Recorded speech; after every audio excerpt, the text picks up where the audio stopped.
ഹൃദയപൂർവം ഭാഗം 139. അടുത്ത ബുധനാഴ്ചയാണ് സിത്താരമോളുടെ പിറന്നാള്. അതിനു മുമ്പ് അവന്റെ കറക്കമെല്ലാം കഴിഞ്ഞു വന്നാൽ മതിയായിരുന്നു. ഈ ഷോപ്പ് ഇങ്ങനെ നടക്കുമ്പോ അവൻ ഇങ്ങനെ കറങ്ങാൻ പോയി കഴിഞ്ഞാ എങ്ങനെ കാര്യങ്ങൾ നടക്കുന്നത്? അമ്മ ചോദിച്ചതും അതൊന്നും കേട്ടത് പോലും ഇല്ലാതെയാണ് അവൻ നിന്നത്. അവന്റെ മനസ്സിൽ തന്റെ വിവാഹത്തെക്കുറിച്ച് പറഞ്ഞ കാര്യം ഓർമ്മ വന്നു. നന്നായി, ഇതെങ്ങനെ ഗംഗ അറിഞ്ഞ എന്നെ അവൾ പച്ചയ്ക്ക് കത്തിക്കും. എന്തായാലും അധിക നാള് ഇത് മറച്ചു വെക്കാൻ പറ്റില്ല എന്ന് ഇതിനോടകം തന്നെ അവന് മനസ്സിലായി. എന്താ സന്ദീപ് നീ ആലോചിക്കുന്നത്? അമ്മ ചോദിച്ചത് കേട്ടാണ് അവൻ ആലോചനയിൽ നിന്ന് പുറത്തേക്ക് വന്നത്. ആ, അത് ഞാൻ ഷോപ്പിലൊരു കാര്യം ആലോചിക്കായിരുന്നു, അവൻ പറഞ്ഞു. ആ സമയം മുറ്റത്തൊരു കാറ് വന്നു നിന്നു. കാറിൽ നിന്നും അച്ഛൻ ഇറങ്ങുന്നത് കണ്ട് വൈകും വരാനെന്ന് പറഞ്ഞിട്ട് നേരത്തെയാണല്ലോ, സന്ദീപിന്റെ അമ്മ പറഞ്ഞു. അപ്പോഴേക്കും അച്ഛൻ അകത്തേക്ക് വന്നു. അവിടെ നിൽക്കുന്ന സന്ദീപിനെ കണ്ടതും ഞാൻ നിന്നെ വിളിക്കാനിരിക്കുകയായിരുന്നു, അയാൾ പറഞ്ഞുകൊണ്ട് സന്ദീപിന്റെ അടുത്തേക്ക് വന്നു. നീ നിന്റെ സൂപ്പർ മാർക്കറ്റിന്റെ അടുത്തുള്ള ആ ഷോപ്പിംഗ് കോംപ്ലക്സ് വാങ്ങിയോ?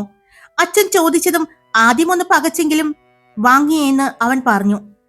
എന്നിട്ട് നീ എന്താ ഞങ്ങളോട് പറയാതിരുന്നത്? അമ്മ ചോദിച്ചു. അത് രജിസ്ട്രേഷൻ അടുത്ത ദിവസമാണ് കഴിഞ്ഞത്, അവൻ പറഞ്ഞു. രജിസ്ട്രേഷൻ കഴിഞ്ഞോ? അവർ ചോദിച്ചു. കഴിഞ്ഞു. ഞാൻ മാത്രമല്ല, 2-3 പാർട്ട്ണർമാർ കൂടിയുണ്ട്, അവൻ പറഞ്ഞു. പുറത്തു നിന്നുള്ളവരെ കൂടി ചേർത്തിട്ടാണോ ആ ഷോപ്പിംഗ് കോംപ്ലക്സ് വാങ്ങിയത്? എന്തുപറ്റി? നിന്റെ കയ്യിൽ അത് വാങ്ങാനുള്ള ഫണ്ട് ഉണ്ടായിരുന്നില്ലേ? അങ്ങനെയാണെങ്കിൽ നിനക്ക് ഞങ്ങളോട് പറയായിരുന്നില്ലേ?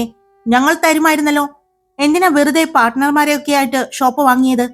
അത് ഇഷ്ടപ്പെടാത്തതുപോലെ അമ്മ പറഞ്ഞതും അതെന്റെ ഫ്രണ്ടാണ് വാങ്ങാൻ ഉദ്ദേശിച്ചത്. അപ്പോൾ അവന് ഫണ്ടിന്റെ ചെറിയൊരു കുറവ് വന്നപ്പോൾ ഞാൻ അങ്ങോട്ട് പറയുകയാ ചെയ്തത്. ഞാൻ കൂടി കൂടാമെന്ന് സന്ദീപ് പറഞ്ഞു. അച്ഛൻ അവനെ ഒന്ന് നോക്കിക്കൊണ്ട് അകത്തേക്ക് കയറിപ്പോയി. എന്തായാലും കാശ് അനാവശ്യമായിട്ട് കളയാതെ ഓരോന്നും ചെയ്താൽ ഉപകാരമായിരിക്കും എന്ന് പറഞ്ഞ് അമ്മയും കയറിപ്പോയി. സന്ദീപ് ഫോണെടുത്ത് സിത്താരയും ഹരിയും സച്ചിയും കൂടി അങ്ങോട്ട് വരുന്നുണ്ട് എന്ന് പറഞ്ഞു. നിങ്ങളുടെ പെങ്ങൾ എന്തിനെ ഇങ്ങോട്ട് വരുന്നത്? ദേഷ്യത്തിലാണ് ഗംഗ ചോദിച്ചത്. എന്റെ പൊന്നു ഗംഗെ, എനിക്കറിയില്ല. അവൾ അവിടെ വരുന്നുണ്ടല്ലോ, നീ ചോദിച്ചു നോക്ക്. നിന്റെ ഒരേ ഒരു നാത്തൂനല്ലേ? സന്ദീപ് പറഞ്ഞതും ദേ മനുഷ്യ, എന്നെ കൊണ്ടൊന്നും പറയിപ്പിക്കരുത്. നിങ്ങൾ ശരിക്കും എന്നെ പറ്റിച്ചതാണല്ലേ മനുഷ്യ? ഞാനോ? എന്ത് പറ്റിച്ചെന്ന്? നിങ്ങളുടെ വീട്ടില് മനുഷ്യപ്പെട്ടുള്ള ഒരു മനുഷ്യനും ഇല്ലല്ലോ, അവൾ ചോദിച്ചതും. അപ്പൊ ഞാനോ? സന്ദീപ് ചോദിച്ചതും. ഓ, ഇപ്പൊ അതാണോ നിങ്ങളുടെ പ്രശ്നം? ആ ഹരി, അവൻ എന്തിനാ ഇവിടെ വരുന്നത്? ആ, ദാ വരുന്നുണ്ട്. നിങ്ങളുടെ ആ ഉണക്ക പെങ്ങളും ആ കാലനും പിന്നെ സച്ചിയും വരുന്നുണ്ട്. നിങ്ങള് ഫോൺ വെക്ക്, ഞാൻ വിളിക്കാം. ഇവറ്റകളെ ഇവിടെ നിന്നും ഓടിക്കട്ടെ എന്ന് പറഞ്ഞ് ഗംഗ ഫോൺ കട്ട് ചെയ്തതും ദൈവമേ, ഇവളിത് കൊളമാക്കാതിരുന്നാ മതിയായിരുന്നു, അവൻ പറഞ്ഞുകൊണ്ട് വേഗം മാധവിനെ വിളിച്ചു. മാധവും ലക്ഷ്മിയും ശരത്തും ദേവികയും താരയും പുറത്തേക്ക് പോയി എന്ന് പറഞ്ഞ് കേട്ടപ്പോഴാണ് അവന് സമാധാനമായത്.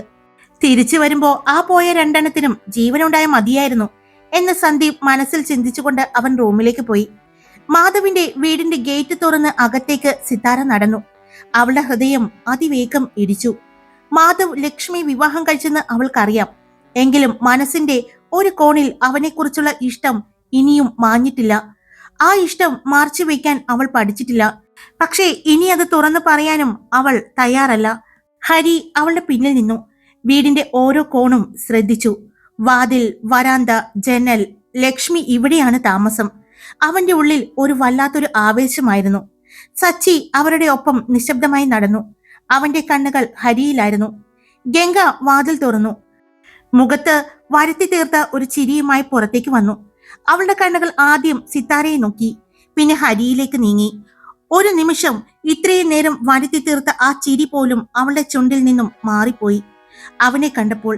എന്നാൽ അതൊന്നും പുറത്ത് കാണിച്ചില്ല. വരൂ, അകത്തേക്കിരിക്കാം, അവൾ അവരെ അകത്തേക്ക് ക്ഷണിച്ചു. അവർ 3 പേരും അകത്തേക്ക് കയറിയിരുന്നു. അകത്തേക്ക് കയറിയപ്പോൾ അവളുടെ കണ്ണുകൾ ചുറ്റും തിരഞ്ഞു. ചുവരിൽ മാധവും ലക്ഷ്മിയും ചേർന്ന് നിൽക്കുന്ന ഫോട്ടോ, പിന്നെ 2 വീട്ടുകാരും ഒരുമിച്ചുള്ള ഒരു വലിയ ഫാമിലി ഫോട്ടോ. അത് കണ്ടതും സിത്താരയുടെ നെറ്റി ചുളിഞ്ഞു. അവളുടെ ഹൃദയമെടുപ്പ് കൂടി. പക്ഷെ മുഖത്ത് ഒന്നും കാണിച്ചില്ല. ലക്ഷ്മി ടീച്ചർ ഇല്ലേ? അവൾ ചോദിച്ചു. പുറത്തു പോയിരിക്കുകയാണ് ലക്ഷ്മിയും മാധവും, ഗംഗ ഉള്ളിലെ ദേഷ്യം മറച്ചു വെച്ചുകൊണ്ട് പറഞ്ഞു. ആ മറുപടി കേട്ടപ്പോൾ ഹരിയുടെ കണ്ണുകളിൽ ചെറിയൊരു നിരാശ മിന്നി. അത് സച്ചി ശ്രദ്ധിച്ചു. മിത്രയോ? മിത്ര ഇവിടെയുണ്ട്, ഇപ്പൊ വരും, നിങ്ങൾ ഇരിക്കട്ടോ, ഞാൻ കുടിക്കാൻ എന്തെങ്കിലും എടുത്തിട്ട് വരാം എന്ന് പറഞ്ഞ് അവൾ തിരിഞ്ഞ് അകത്തേക്ക് നടന്നു പോകുമ്പോൾ അവൾ സച്ചിയെ ഒന്ന് നോക്കാനും മറന്നില്ല. എന്നാൽ ഗംഗ അത് പറഞ്ഞു പോയപ്പോൾ അവളെ തടയാൻ നിന്നില്ല ഹരിയും സിതാരയും. അത്രയും സമയം കൂടി അവിടെ ഇരുന്നാൽ ചിലപ്പോൾ ലക്ഷ്മിയും മാധവും വന്നാലോ എന്നായിരുന്നു അവരുടെ രണ്ടുപേരുടെയും ചിന്ത. അല്പസമയം കഴിഞ്ഞ് ഗംഗ ഒരു ട്രേയിൽ ചായക്കപ്പും ആയിട്ട് വന്നു. ഹരി ചായക്കപ്പ് കയ്യിലെടുത്തു. നല്ല വീട്, അവൻ ചുറ്റും നോക്കിക്കൊണ്ട് പറഞ്ഞു. അതിന് ഗംഗ ഒന്ന് പുഞ്ചിരിക്കുക മാത്രം ചെയ്തു. പക്ഷേ അവന്റെ ദൃഷ്ടി വീടിന്റെ ഉള്ളിലേക്കുള്ള വഴികളും മുറികളുടെ ദിശ, പടികൾ എന്നിവയിൽ ആയിരുന്നു. ഗംഗയ്ക്ക് അത് മനസ്സിലായി. ഇവൻ ഇവിടെ വന്നത് വെറുതെയല്ല എന്ന് അവൾക്ക് മനസ്സിലായി. ഇവിടെ ആരുമില്ലേ? സച്ചി ചോദിച്ചു. ഗംഗ ശാന്തമായിട്ട് തന്നെ മറുപടി നൽകി. ഇല്ല, എല്ലാവരും ഇപ്പൊ വരും. ഇപ്പൊ പറമ്പിലേക്ക് പോയതാണ്. അത് കേട്ടപ്പോൾ ഹരിയുടെ കണ്ണുകളിൽ ഒരു ചെറിയ നിരാശ മിന്നി. സിതാര ശാന്തമായി ഇരുന്നെങ്കിലും അവളുടെ വിരലുകൾ തമ്മിൽ പിണഞ്ഞ് കിടക്കുകയായിരുന്നു. അവർ സംസാരിച്ചു കൊണ്ടിരിക്കുമ്പോൾ വാതിൽ തുറന്ന് അകത്തേക്ക് സാന്ദ്രയും ഇഷാനിയും ടീച്ചറമ്മയും കൂടെ മിത്രയും കയറി വന്നു. വാതിൽ കടന്ന് അകത്തേക്ക് വരുമ്പോൾ ഹരിയെയും സിതാരയെയും കണ്ട നിമിഷം അവരുടെ മുഖത്ത് ഒരു ചെറിയ ഇഷ്ടക്കേട് തെളിഞ്ഞു. പക്ഷേ അത് പെട്ടെന്ന് തന്നെ മറച്ചു വെച്ചു. സച്ചി അവിടെ ഇരിക്കുന്നത് കണ്ടപ്പോൾ അവൾ ഒന്ന് പുഞ്ചിരിച്ചു. വീട്ടിൽ വന്ന അതിഥികളോട് മോശമായിട്ട് പെരുമാറാൻ പാടില്ല. അത് അവരുടെ വീട്ടിൽ പതിവല്ലാത്തത് കൊണ്ടും ടീച്ചറിനെയും സീതാമ്മയും കണ്ട് എഴുന്നേറ്റ് നിന്ന അവരോട് ഇരിക്കാൻ സീതാമ്മ സൗമ്യമായി പറഞ്ഞു. മിത്ര സിത്താരയോട് സംസാരിച്ചു തുടങ്ങി. നാളെ മുതൽ സ്കൂളിൽ വരുമല്ലേ? അതെ, ഇനി എല്ലാ ദിവസവും വരും, സിത്താര മറുപടി നൽകി. ഇപ്പൊ മോൾക്ക് എങ്ങനെയുണ്ട്? ടീച്ചറമ്മ ചോദിച്ചു. സംഭാഷണം സ്കൂൾ വിഷയങ്ങളിലേക്ക് വഴിമാറി. മിത്ര സ്കൂളിലെ വിശേഷങ്ങൾ എല്ലാം പറഞ്ഞു. ഹരി ഇടയ്ക്കിടെ ചായ കുടിച്ചു. വീടിന്റെ മുക്കും മൂലയും നോക്കി നോക്കി. സച്ചി അത് മുഴുവൻ ശ്രദ്ധിച്ചു. കുറെ നേരം കഴിഞ്ഞിട്ടും മാധവിനെയും ലക്ഷ്മിയെയും കാണാതായപ്പോ സിത്താര എഴുന്നേറ്റു. അപ്പോ ഞങ്ങള് ഇറങ്ങട്ടെ, വന്നിട്ട് കുറെ നേരമായല്ലോ, നമുക്കിനി സ്കൂളിൽ പോകുമ്പോൾ കാണാം എന്ന് പറഞ്ഞ് സിത്താര ഇറങ്ങി. ഹരി പതിവ് ചിരിയോടെ എഴുന്നേറ്റ് പുറത്തേക്ക് ഇറങ്ങുമ്പോൾ സിത്താരയുടെ മുഖത്ത് കടുത്തൊരു നിരാശയായിരുന്നു. ഹരിയുടെ മുഖത്ത് ഒരു ആത്മവിശ്വാസം ഉള്ളതുപോലെ സച്ചിക്ക് തോന്നി.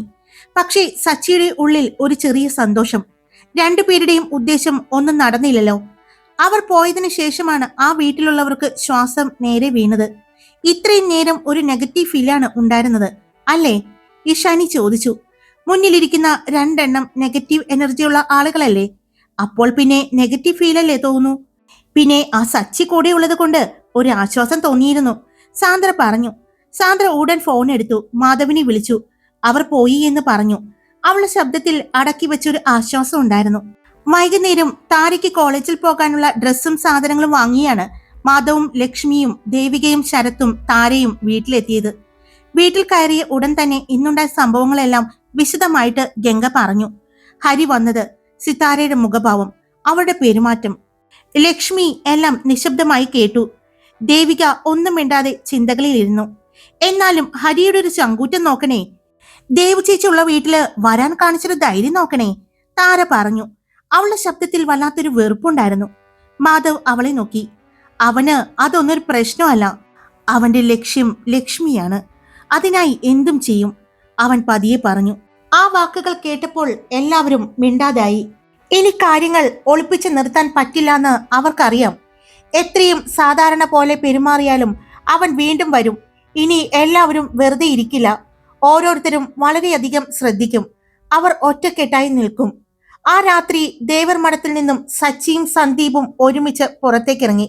അവർ മാധവിന്റെ വീടിന്റെ അകത്തേക്ക് കടന്നതും അവിടെ ഹാളിൽ ഇരിക്കുന്ന എല്ലാവരെയും കണ്ടു. അവിടെ ഇതിനകം നവീൻ എത്തിയിരുന്നു. ഹാളിൽ മാധവും ഉദയനും ശരത്തും കാത്തിരിക്കുകയായിരുന്നു. ഗംഗയും സാന്ദ്രയും ലക്ഷ്മിയും എല്ലാം അകത്തായിരുന്നു. അവരുടെ മുഖങ്ങളിൽ വലിയ ഭയമില്ല, പക്ഷേ ആശങ്കയുണ്ടായിരുന്നു.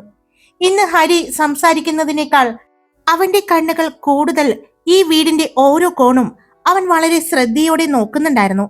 അവന്റെ ഈ വരവ് വെറുതെയല്ല, സാന്ദ്ര പറഞ്ഞു. ഞാനും അത് ശ്രദ്ധിച്ചു.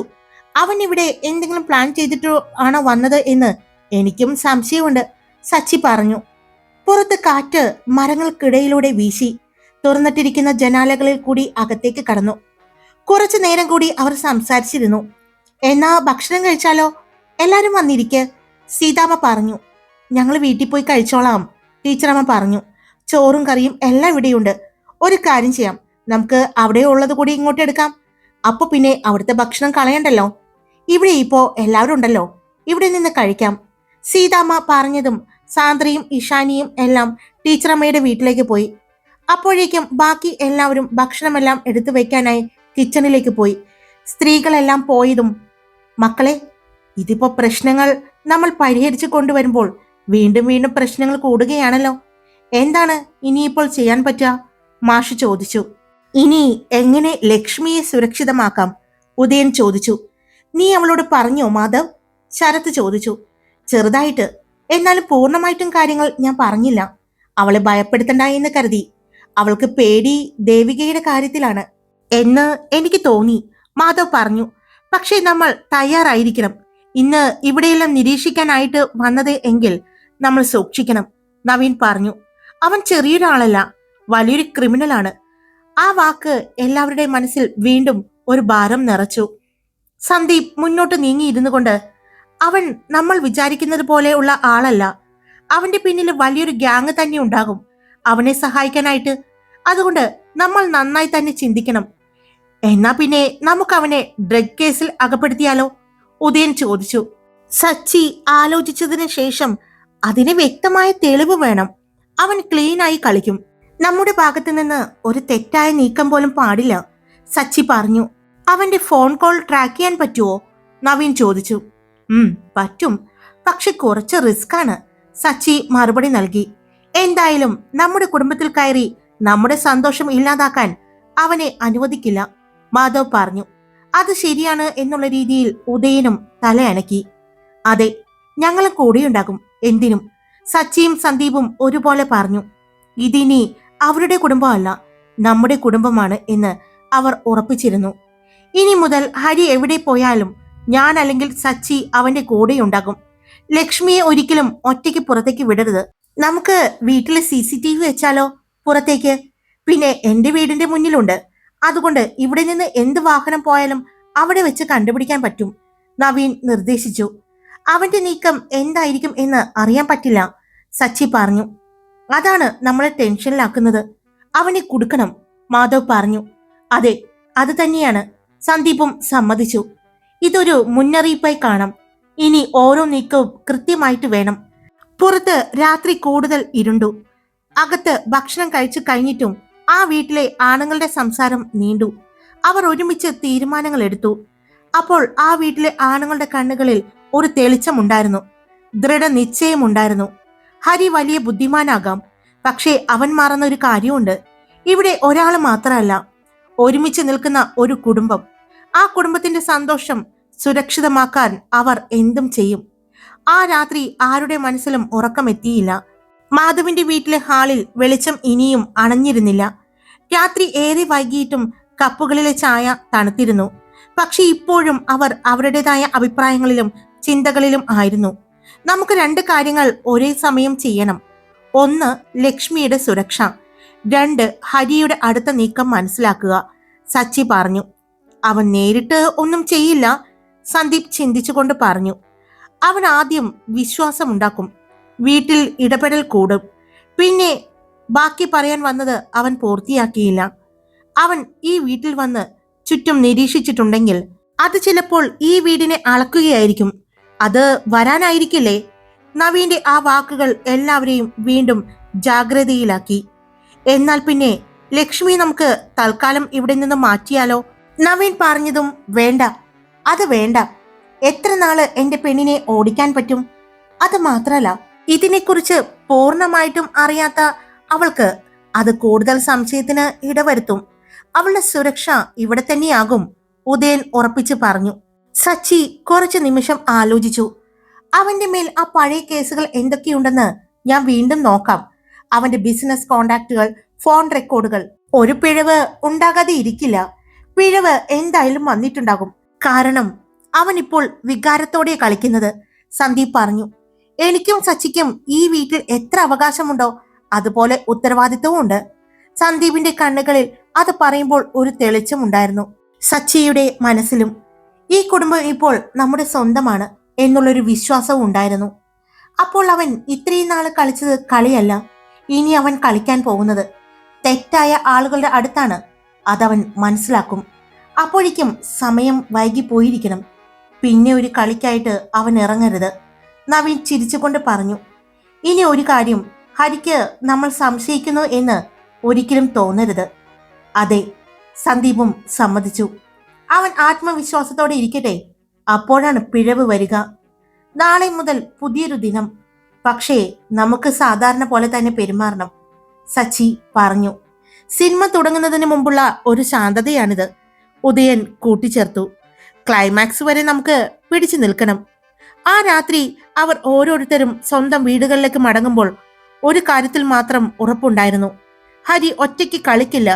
ഇവിടെയും ഒരു ടീം ഉണ്ടാകും അവന് കൂട്ടായിട്ട്. ഹായ്, എല്ലാവരും സുഖമായിട്ടിരിക്കുന്നോ? ഞാൻ സുഖമായിട്ടിരിക്കുന്നില്ല. ഇന്നലെ വാഷ്റൂമിലൊന്ന് വീണു. വൈകുന്നേരമാണ് വീണത്. നല്ല പെയിൻ ഉണ്ട്. ബാക്ക് പെയിൻ ഒക്കെ ആയിട്ട് കിടപ്പ് തന്നെയായിരുന്നു. രാവിലെ എഴുന്നേക്കാനൊക്കെ ഭയങ്കര ബുദ്ധിമുട്ടായിരുന്നു. ഇന്നത്തെ വോയിസിന് നല്ല ചേഞ്ച് ഉണ്ടാവും, കാരണം ഞാൻ ബെഡിൽ കിടന്നുകൊണ്ടാണ് വോയിസ് കൊടുക്കുന്നത്. അത്രയും എനിക്ക് പറ്റുന്നില്ല, നല്ല പെയിനാണ്. പക്ഷേ വീഡിയോ മുടങ്ങണ്ടല്ലോ എന്ന് കരുതി ചെയ്യാണ്. എന്തായാലും എന്നെക്കൊണ്ട് പറ്റാവുന്ന പോലെ ഞാൻ ചെയ്യും. അപ്പോൾ സ്റ്റോറി ഇഷ്ടപ്പെടുകയാണെങ്കിൽ ലൈക്ക് ചെയ്യാനും കമൻറ്റ് ചെയ്യാനും പിന്നെ സബ്സ്ക്രൈബ് ചെയ്യാതെ കേൾക്കുന്നവരുണ്ടെങ്കിൽ സബ്സ്ക്രൈബ് ചെയ്യാനും മറക്കല്ലേ. Love you all. It's me Karthika.